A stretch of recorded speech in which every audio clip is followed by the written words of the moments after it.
आज हमने ये प्रश्न कॉन्फ्रेंस इसलिए रखा है कि अगस्त 12 तारीख से ई चालान व्यवस्था में नया सिस्टम आई है। तो नया सिस्टम के मुताबिक पहले अगर चालान पेमेंट नहीं होती है तो उसके बाद कुछ इम्पैक्ट नहीं होती थी, तो कोई भी व्हीकल ओनर की चालान पेंडिंग रह जाती है तो उसके बाद वो ऐसा ही रह जाती थी। और अभी नया सिस्टम के अनुसार कोई भी चालान, जब से चालान की बुकिंग होती है तो तब से लेके 45 डेज़ तक टाइम रहती है कि व्हीकल ओनर्स को पुलिस के पास ग्रीवेंस रेज करने के लिए। तो अभी परिवहन पोर्टल में ग्रीवेंस रेज कर सकते हैं 45 डेज़ के अंदर। तो अगर रेज नहीं करे तो पेमेंट करना है, पेमेंट नहीं करेगा तो कंटेस्ट करना होता है ग्रीवेंस पोर्टल में। तो एक बार आपने ग्रीवेंस रेज किया था, ग्रीवेंस रेज करने से 30 दिन के अंदर पुलिस के पास वो ग्रीवेंस आ जाती है और 30 दिन के अंदर पुलिस के पास जो भी ग्रीवेंस आती है वो ग्रीवेंस की डिस्पोजल भी हो जाती है।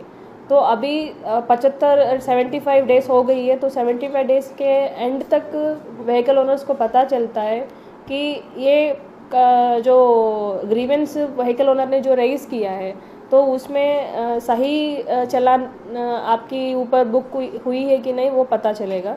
तो 75 डेज़ की टाइम के अंदर आपको चालान पे करना होगा।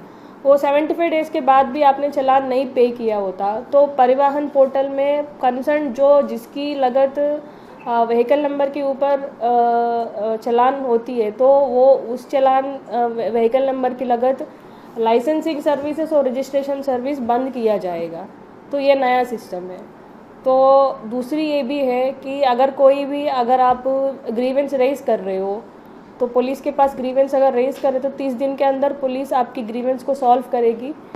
करने के बाद अगर आप सेटिस्फाइड नहीं हो 30 दिन के अंदर तो आप कोर्ट में भी जा सकते हो, बट कोर्ट में जाने से पहले आपकी जो चालान अमाउंट जितने भी इम्पोज किया गया था तो उसमें 50% आप पे करके उसके बाद ही आप कोर्ट में जाना है। तो आप ऐसा समझो कि जनवरी 1 तारीख को किसी के ऊपर चालान आई है तो 45 डेज़ के अंदर वो कंसर्न व्हीकल नंबर के पास टाइम मिलेगी कि वो 45 डेज़ के अंदर उसको चालान की कंटेस्टेशन अगर ग्रीवेंस रेज करना है तो कर सकते हैं। अगर 1 तारीख जनवरी उन्होंने चालान उनका आया था तो 20 तारीख उन्होंने ग्रीवेंस रेज किया है, तो जब भी ग्रीवेंस रेज कर दिया है वो डायरेक्टली पुलिस के पास आ जाती है ग्रीवेंस पोर्टल में।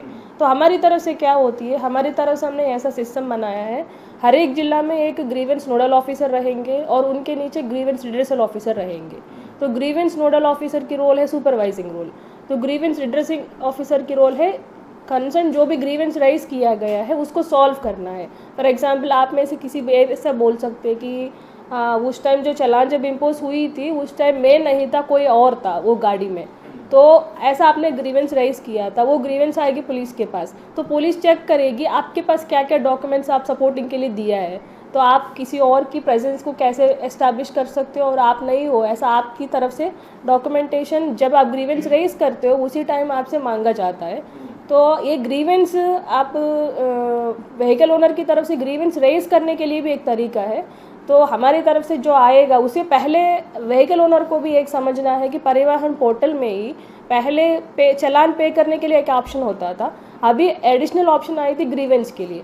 तो पहले वाली सिस्टम में ये ग्रीवेंस ऑप्शन नहीं था, पहले वाली सिस्टम में खाली आपको चालान की स्टेटस देखना है, आपकी पेमेंट सक्सेस हुई है कि नहीं वो देखना होता था, और आपकी व्हीकल नंबर के ऊपर कोई चालान है कि नहीं वो देखते थे।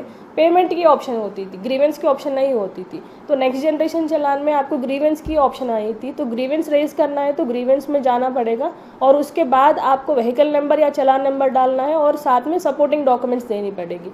आप जो भी सपोर्टिंग डॉक्यूमेंट्स देते हो वो उसकी कंसिडरेशन में लेके पुलिस विल डिसाइड कि आपके पास एक्चुअली सही चालान लगाया कि नहीं लगाया, वो वेरिफिकेशन हम पुलिस की तरफ से करते हैं। तो हमारी तरफ से as I was saying grievance nodal officer रहेंगे, सुपरवाइजरिंग ऑफिसर, डीवाईएसपी रैंक के ऑफिसर रहेंगे यूनिट्स में, और उसके नीचे पीए रैंक ऑफिसर रहेंगे, वायरलेस पीए, टेक्निकल पीएसआई या पीए रहेंगे। वो देखेंगे कि आपकी सपोर्टिंग डॉक्यूमेंट्स एविडेंस के हिसाब से ये आपने जो भी रेज किया था वो सही है कि नहीं, वो डिसाइड करेंगे। सही है कि नहीं डिसाइड करके 30 दिन के अंदर वो डिस्पोज कर देते। तो अगर मान लीजिए कि जनवरी 1 2027 मान लो, वहाँ से लेके चलान इम्पोजिशन हुई है, चलान आपकी उस दिन बुक हुई है, वहाँ से 45 डेज अंदर, मतलब फरवरी 15 तक अंदर तक आपको चलान में